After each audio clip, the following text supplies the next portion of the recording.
आज नवरात्रि के सप्तम दिवस हम माता काल रात्रि की पूजा करेंगे।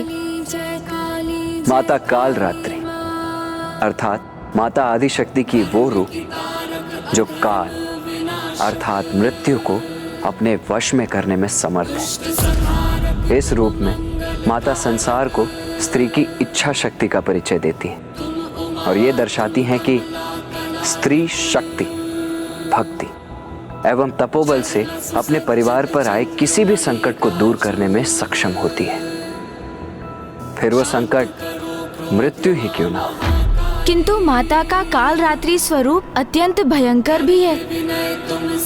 इनके शरीर का रंग गहन अंधकार के समान काला है। शीश के केश बिखरे हुए हैं और इनके कंठ में विद्युत समान चमकीली माला स्थित है। माता के 3 नेत्र हैं जो ब्रह्मांड के प्रतीक के समान गोलाकार हैं।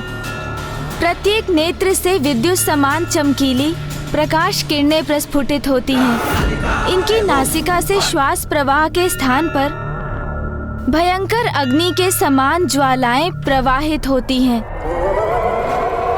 और इनका वाहन गर्दभ है। इनके 4 हाथ हैं।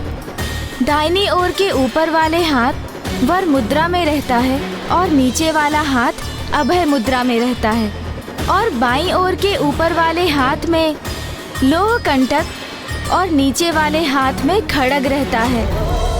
माता काल रात्रि अज्ञानता रूपी बुराई का विनाश करती है और अपने भक्तों को वो शांति, स्थिरता एवं साहस प्रदान करती है।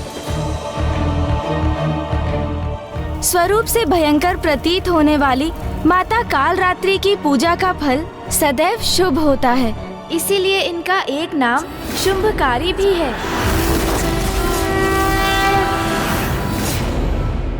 अब हम माता काल रात्रि की आरती करेंगे।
माता काल रात्रि है संताप हरे रुद्राणी, माता शुभ वरदात्री है माँ, माता शुभ वरदात्री है माँ, माता शुभ वरदात्री।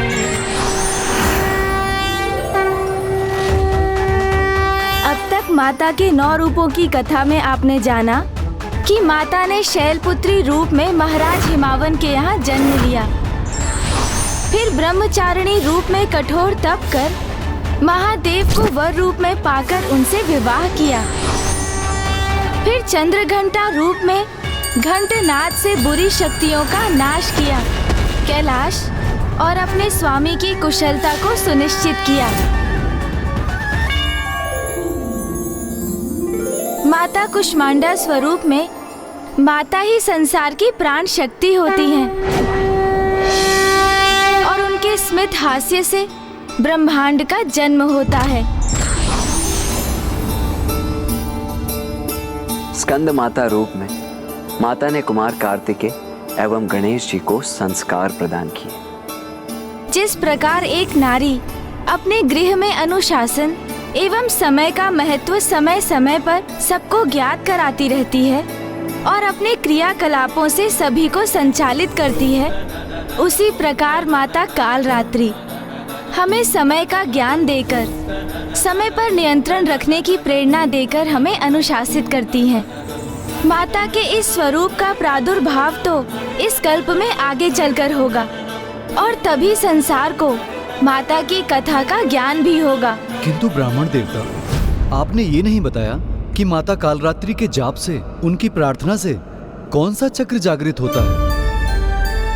महाराज, अंतिम चक्र अर्थात सहस्रार चक्र तभी जागृत हो सकता है जब आप माता की शेष नवरात्रि कथा का श्रवण करेंगे। उसके लिए आपको थोड़ी और प्रतीक्षा करनी होगी महाराज।